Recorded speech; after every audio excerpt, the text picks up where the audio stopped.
रूहानी उस लड़के को लेकर बाहर आ जाती है और उसे जूस पिलाने लगती है। यह सब गुरु भी पीछे से लुक कर देख रहा होता है। वो दोनों मस्त जूस पी रहे होते हैं। उधर से गुरु इन दोनों पर नज़र रख रहा होता है। रूहानी उससे बहुत अच्छे से बात करती है, जूस वगैरह पिलाती है। वह लड़का भी रूहानी से बातें करता है, उसे देखता है।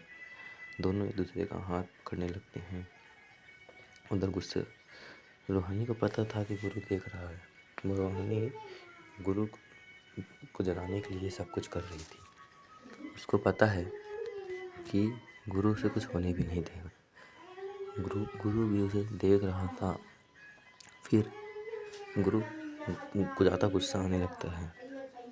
गुरु के दोनों भाई उसे चिढ़ाने लगते हैं कि और छोड़ोगे भाभी को तो ऐसे ही होगा। फिर दोनों एक दूसरे का हाथ पकड़ते हुए गुरु को और ज़्यादा जलाने लगते हैं। हाथ पकड़ कर बातें करने लगते हैं। फिर सबसे ज़्यादा गुस्सा तो गुरु को उधर से आ रहा था इन दोनों को देखने के बाद। फिर भी वह चुपचाप देख रहा था और कुछ नहीं कर सकता था, क्योंकि उसी ने ही तलाक करने का निर्णय लिया था। रूहानी भी उसे बार बार देख रही थी पलट पलट कर। उतने में गुरु ने अपना आपा खो दिया और वह बंदूक तान देता है इन लोगों पर।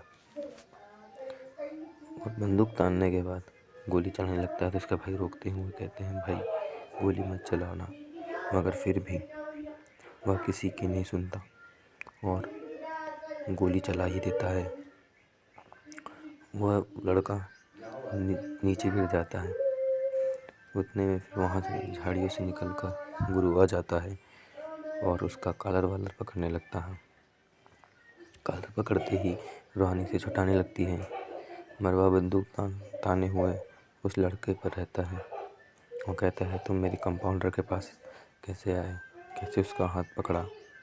फिर वह कहता है, मैं होने वाला पति हूँ, तुम कौन हो।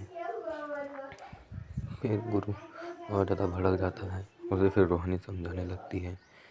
इधर वहाँ से आने के बाद उसके दोनों भाई उसका मिलकर मजाक उड़ाते हैं, तुमने तो भाभी को तलाक दे दिया है, फिर उसके लिए इतना क्यों हो रहे हो।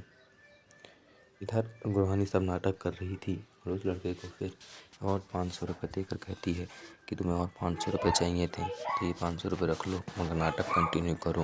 फिर शाम के समय पार्टी में जब गुरु रूहानी का इंतज़ार कर रहा था तब वही लड़का फिर से उसके सामने आ जाता है और उन दोनों की बहस तो देखकर संदीप भी उन्हें देखने लगता है।